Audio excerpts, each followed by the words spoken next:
プレ版限定 GX 版ゼロヒトガンダムを制作していきたいと思います。蓋を開けて中のパーツを確認してみます。蓋を開けると中はかなりスカスカです。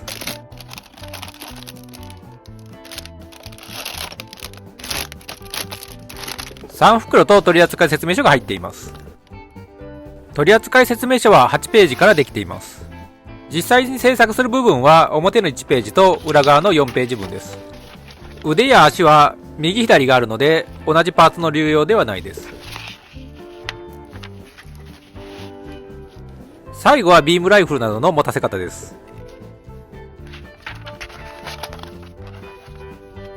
袋を開けて中のパーツをじっくりと確認します。A パーツは多色成形のパーツで、クリアパーツ、シールドや足などのパーツがあります。B パーツも多色成形のパーツで、白色のパーツは足のパーツが多いです。C パーツはグレーで、ハイパーバズーカやビームライフルなどのパーツがあります。ハサミを使って袋を切ります。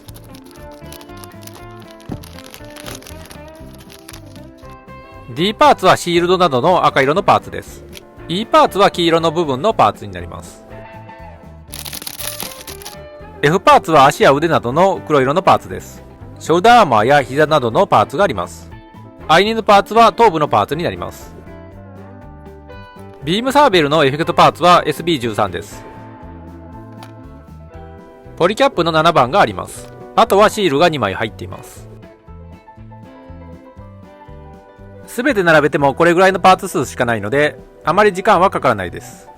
それでは製作していきます。シールを貼っておいたパーツに白色のマスク部分をはめます。上側にクリアパーツをはめます。両サイドに白色の外装パーツをはめます。両サイドに角のようなパーツをはめます。中央にアンテナのパーツを取り付けます。中央部分に赤色のパーツを取り付けます。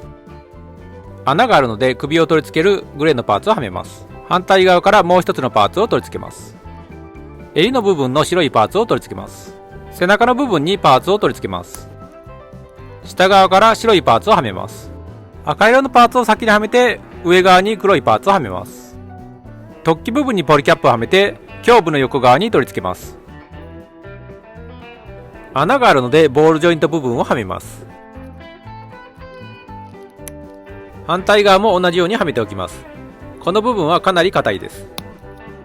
突起部分を穴にはめて反対側から挟み込むようにはめます。先ほど作ったパーツの上側に白色の腰の部分のパーツを2つはめます。黒色のパーツをはめて上側の突起部分に赤色のパーツをはめます。2つのパーツをはめておきます。2つのパーツをはめて肩の部分のジョイントパーツを組み立てます。ショルダーアーマーの黒いパーツにはめて反対側のパーツをはめます。向きに注意しながらへこんでいる部分にはめます。外側にシールを貼ったパーツをはめます。ショルダーアーマーの裏側に先ほどと同じようにはめます。肘の関節の部分のパーツをはめます。反対側のパーツをはめておきます。下側から黒いパーツをはめます。手前側に黄色のパーツをはめておきます。後ほどシールを貼っておきます。突起部分にシールを貼ったパーツをはめます。穴の形状に合わせて上側にキャップをします。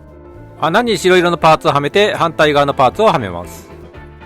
ショルダーアーマー部分の突起部分を差し込んでハンドパーツを組み立てて腕に取り付けます。これで右腕は完成です。左腕は右腕と似たような工程なので最後まで飛ばします。左腕のハンドパーツを組み立てます。手を開いた状態のハンドパーツもあります。ハンドパーツを腕に取り付ければ左腕の完成です。まずは2つのパーツをはめます。下側に黒いパーツをはめて前側にもはめます。後ろ側はリアアーマーをはめます。2つのパーツをはめてジョイントパーツを組み立てます。手前側にシールを貼った太もものパーツをはめます。後ろ側のパーツもはめておきます。内側のパーツをはめて膝関節のパーツをはめます。外側の外装パーツをはめます。太ももの上側にパーツをはめておきます。外装パーツに膝の部分のパーツをはめます。太もも部分のパーツを突起部分にはめます。ふくらはぎ部分のパーツをはめます。外側の穴にシールを貼ったパーツを差し込みます。黒色の膝の外装パーツを取り付けます。足首のジョイントパーツを組み立てます。2つのパーツを組み立てて黒色のパーツをはめます。足首のジョイントパーツを差し込みます。アンクルアーマーを通して足に取り付けます。これで右足は完成です。左足は右足とほとんど同じなので最後まで飛ばします。足首のジョイントパーツにアンクルアーマーを通して足に取り付けます。これで左足は完成です。内側のパーツにグレーのパーツを取り付けます。外側からパーツをはめておきます。ビームサーベルをマウントする部分のパーツを左右にはめます。下側からグレーのパーツをはめます。コアファイターの羽の部分を左右に取り付けます。ビームサーベルを2本マウントしておきます。ビームライフルの製作です。まずは2つのパーツをはめます。2つのパーツを挟み込むように取り付けてスコープ部分を作ります。重心部分を形状を合わせて取り付けます。フォアグリップを取り付けます。最後にセンサー部分を取り付ければビームライフルの完成です。ハイパーバズーカの製作です。後ろ側に弾倉を取り付けます。上側からパーツをはめます。弾倉を覆うようにパーツをはめます。グリップ部分を取り付けます。後ろ側に形状を合わせてはめます。これでハイパーバズーカは完成です。シールドの組み立てです。シールドの裏側に黒色のパーツを取り付けます。黄色のパーツを取り付けてその上から黒色のパーツをはめます。これでシールドは完成です。すべて製作し終わったので組み立てていきます。胸部に頭部を取り付けます。左右の腕を取り付けます。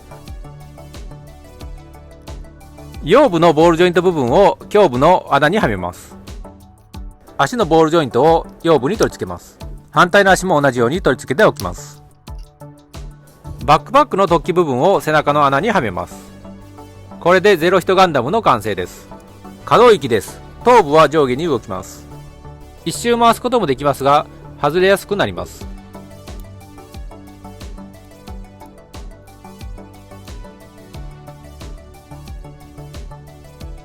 腰の白い部分の1段目と2段目の中間が前後左右に動きます。少しですが胸部と腰部の接続部分はボールジョイントなので前後左右に動きます。90度ぐらいまで回転させることもできます。動かしているとこの部分が結構簡単に外れます。ボールジョイントなので少しだけ前後に動きます。ショルダーアーマーは上側に動きます。腕は外側に90度ぐらいまで開くことができます。もちろん一周回すこともできます。肩の部分の接続部分が一周回ります。腕は干渉するまで曲げることができます。このパーツは内外に動きます。ハンドパーツはボールジョイントなので結構自在に動きます。前側にはあまり動かないですが後ろ側は結構動かすことができます。外側は90度までは動かないです。太ももの上の部分が少し回転します。膝の部分は干渉するまで曲げることができます。このパーツは回転させることができます。足首は内外に少しだけ動き前後にも動かすことができます。少し無理をすれば一周回すこともできます。アンクルアーマーは通しているだけなので干渉するまで動きます。ビームサーベルのマウント部分はボールジョイントなので結構自在に動きます。少し外れやすい感じはあります。ビームサーベルを持たせてみます。エフェクトパーツをはめてハンドパーツに通します。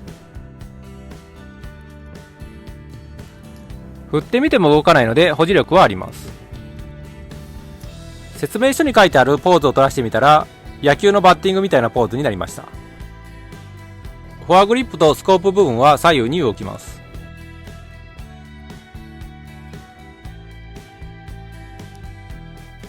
コーンのパーツを外してグリップ部分をハンドパーツにはめます。コーンのパーツを元に戻せば持たせた状態の完成です。振ってみても動かないので保持力はあります。フォアグリップを左手に持たせれば両手で持たせた状態の完成です。